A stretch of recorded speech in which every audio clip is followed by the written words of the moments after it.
السلام علیکم ناظرین، شروع کرتے ہیں اللہ کے بابرکت نام سے جو اپنی مخلوق سے 70 ماؤں سے زیادہ پیار کرنے والا ہے۔ اے ذات کریم، آج ایک بار پھر اپنا حکم دہرا۔ اے زمین اپنے پانی کو نگل جا اور اے آسمان تھم جا۔ ویسے تو بارش اللہ تعالیٰ کی بہت بڑی رحمت ہے جس کا کوئی نعم البدل نہیں، لیکن یہی نعمت اللہ تعالیٰ کے قہر کا سبب بن کر آتی ہے تو اپنے رستے میں آنے والی ہر رکاوٹ کو نیست و نابود کر دیتی ہے۔ دوستو، جیسا کہ ہم سب جانتے ہیں کہ حالیہ مونسون کی بارشوں نے جو پورے پاکستان میں سیلابی صورتحال اختیار کی ہے، اس سے عوام کو بہت ساری مشکلات کا سامنا کرنا پڑ رہا ہے۔ یہ سیلاب معمول سے زیادہ مونسون کی بارشوں اور پگھلتے ہوئے گلیشیئرز کی وجہ سے گرمی کی شدید لہر کے بعد آیا ہے۔ یہ 2017 کے جنوبی ایشیائی سیلاب کے بعد دنیا کا سب سے مہلک سیلاب ہے۔ جون 2022 سے اب تک پاکستان میں سیلاب سے کم از کم 1200 سے زائد کی موت کی تصدیق کی گئی ہے اور 1850 سے زائد افراد زخمی ہوئے ہیں اور 3 لاکھ سے زائد افراد عارضی کیمپس میں پناہ لینے پر مجبور ہیں۔ یہ 2010 کے بعد پاکستان میں آنے والا سب سے مہلک سیلاب ہے۔ 2010 کے سیلاب میں تقریباً 2000 افراد کی اموات ہوئی تھی۔ پاکستان کے وزیر خزانہ مفتاح اسماعیل نے کہا کہ سیلاب نے پاکستان کو کم از کم $10 بلین کا نقصان پہنچایا ہے۔ وفاقی وزیر برائے موسمیاتی تبدیلی شیری رحمان نے 29 اگست کو کہا کہ ملک کا 1/3 حصہ پانی کے اندر ہے اور پانی کو باہر نکالنے کے لیے کوئی خشک زمین نہیں ہے اور یہ ناقابل تصور تعصب کا بحران ہے۔ سیلاب نے پاکستان میں جون سے اب تک 3 کروڑ افراد کو متاثر کیا ہے، جس سے تقریباً 4 لاکھ سے زائد مکانات تباہ ہو گئے ہیں اور لاکھوں کو نقصان پہنچا ہے۔ زرعی کھیتوں کو بھی پانی نے تباہ کر دیا ہے۔ 7 لاکھ سے زائد مویشی ہلاک ہو چکے ہیں۔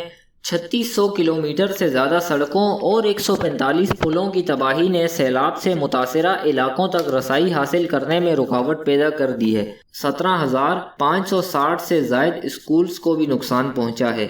سندھ میں سیلاب سے 450 افراد ہلاک اور 1100 زخمی ہوئے ہیں۔ ہلاک ہونے والوں میں 3 کمسن بچے بھی شامل ہیں جو کند کوٹ میں اپنے گھر کی چھت گرنے سے جان کی بازی ہار گئے۔ سندھ میں 57,496 مکانات کو شدید نقصان پہنچا اور اب تک 1 کروڑ افراد نقل مکانی کر چکے ہیں۔ سیلاب سے 1.5 کروڑ ایکڑ زرعی زمین بہہ گئی ہے۔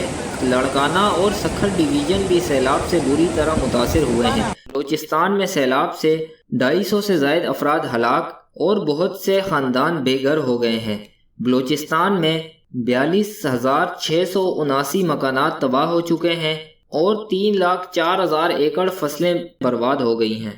ریلیف کمیشن صوبائی ڈیزاسٹر مینجمنٹ کے مطابق بلوچستان کے دارالحکومت کوئٹہ کو بارشوں کے باعث آفت زدہ علاقہ قرار دیا گیا ہے اور صوبے میں ایمرجنسی نافذ کر دی گئی ہے۔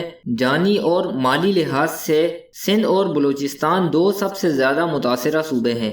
KPK میں جولائی سے اب تک سیلاب سے کل 260 سے زائد افراد ہلاک اور 338 زخمی ہوئے ہیں۔ ان میں 5 بچے بھی شامل ہیں جو اسکول سے گھر واپس آ رہے تھے۔ اس سے پہلے کہ وہ گھر پہنچتے وہ سیلاب میں بہہ گئے۔ KPK میں سیلاب اور لینڈ سلائڈنگ کی وجہ سے 30,000 سے زائد مکانات کو نقصان پہنچا ہے اور 7,742 مویشی شیڈ گرنے سے ہلاک ہو گئے ہیں۔ پنجاب میں حالیہ سیلاب سے مجموعی طور پر 168 افراد اپنی جان سے ہاتھ دھو بیٹھے اور 105 زخمی ہوئے ہیں۔ تونسا شریف میں کئی بستیاں سیلابی پانی میں ڈوب گئی۔ تونسا شریف کے مغرب میں واقع تاریخی قصبے منگا ڈوتھا میں سیلابی پانی میں سینکڑوں گھر اور مویشی بہہ گئے۔ 1,78,000 ایکڑ زرعی زمین بھی ضائع ہو گئی۔ سڑکیں اور پل بہہ جانے کی وجہ سے زیادہ تر خاندان پیدل اور اونٹوں پر ضروری سامان کے ساتھ محفوظ مقامات پر منتقل ہو گئے ہیں۔ آزاد کشمیر میں سیلاب سے کم از کم 41 افراد جاں بحق ہوئے ہیں۔ 19 اگست کو وادی نیلم میں 5 سیاح بہہ گئے اور بعد میں ان کی تصدیق کی گئی تو پتہ چلا ان کا تعلق میاں والی سے تھا۔ گزشتہ 2 ہفتوں کے دوران پاکستان میں انسانی صورتحال مزید ابتر ہو گئی ہے کیونکہ شدید بارشوں کے باعث سیلاب اور لینڈ سلائڈنگ کے نتیجے میں ملک بھر میں بے گھر ہونے اور نقصانات کا سامنا ہے۔ اس مشکل گھڑی میں ہم سب کا یہ اولین فرض ہے کہ ہم سب سیلاب زدگان کی دل کھول کر مالی امداد کریں اور ایک بار پھر حضرت محمد صلی اللہ علیہ وسلم کی اس مثال کو دہرائیں جو انہوں نے مکہ کے مہاجر اور مدینہ کے انصار کے درمیان مروت اور بھائی چارے کی مثال قائم کی تھی۔